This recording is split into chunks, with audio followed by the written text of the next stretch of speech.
This is Sonia with SITAARRE TV, and we have Dr. Sanjay Agarwal here. He is a president of AAPIO, and AAPIO is co-organizing this event here. So welcome to this TV show, and tell us how you got inspired to host this show. Thank you, Sonia. So AAPIO is American Association of Physicians of Indian Origin, and we wanted to bring up to the community as to the awareness as to how to live healthy and be well. So we know that disease is only just about 10% of the whole problem. So if somebody has got hypertension, there's many other factors, eating salt, for example, not eating healthy, not sleeping healthy. So we thought to bring to our community awareness about the whole wellness code, and with the ICC help and the other organizations like Stanford and Southeast Asian Heart Center, when it came to our vision, we said, this is a great idea. So, and you can see the presence is amazing. The house is full, it's a sold out event. And I think we need to do more of these organizations in future so people can benefit out of it. It's very nice. Definitely. Yes. It's a sold out event, and It's a sold out event. one of the I think first of its kind. This was first of its kind, yes. We put all these people who eating healthy, sleeping healthy, talking healthy. It's very important for us, yes.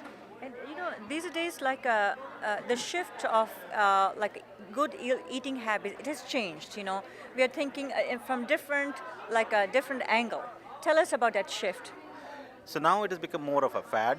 So I strongly believe that the Indian food, Indian meals, is a very balanced meal. If you take a whole healthy Indian meal, you have a couple of vegetables, you have a little bit of rice, you have a little bit of dal. So it's a very balanced, well meal. But off late, we are shifting towards the Western world. We eat a sandwich, we eat a burger, we eat some fat diets, and that does not give you the whole spectrum of the micronutrients and the macronutrients or the composition which is required for the body to survive. And I think it's important to know as to what these constituents are. And looking at different diets gives you a perspective. Looking at as to what it does gives you a perspective as well. People don't know that. So I think having this kind of events is very helpful. And I think even the physicians get the inspiration that talking to a patient, just giving their medications is not good enough. You need to actually tell them about being healthy and living healthy. You know, people who are like more vegetarian, they say, they're lacking kind of protein in their diet. I mean, what's your opinion on that here? Protein in the diet is good, but you want to have just about 15 to 20% of your diet in protein. You don't want to have more protein than that.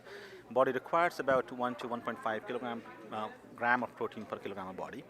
So that is about 15% or 20% of your diet. So having the whole protein diet, just protein and nothing else, is not good for you, because you also need to have some fats, you also need to have some 60% carbohydrates. It's required to have the balanced meal.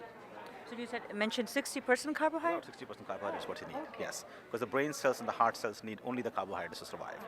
Yeah. And I'm sure Indian diet is plentiful in carbohydrates. It is. It's very in plenty. There's plenty of, if you have a whole balanced meal, like if you have a rice, you can't have just rice. But there are sectors in India where they eat only rice, and they're healthy too. But they also do other components, I guess. So that's why the meal has to be balanced, totally balanced. If there's one thing that we Indians can change in our diet, what would you recommend? Reduce the amount of sweets, for sure. So we have a very sweet tooth in general. We want to cut that, for sure. Yeah. Yes. And anything else you would like to say to our viewers? Live healthy, be well, sleep well, exercise well, and enjoy. Thank you so much for Thank talking you so to much, us, sir. Sonia. Thank you for having me.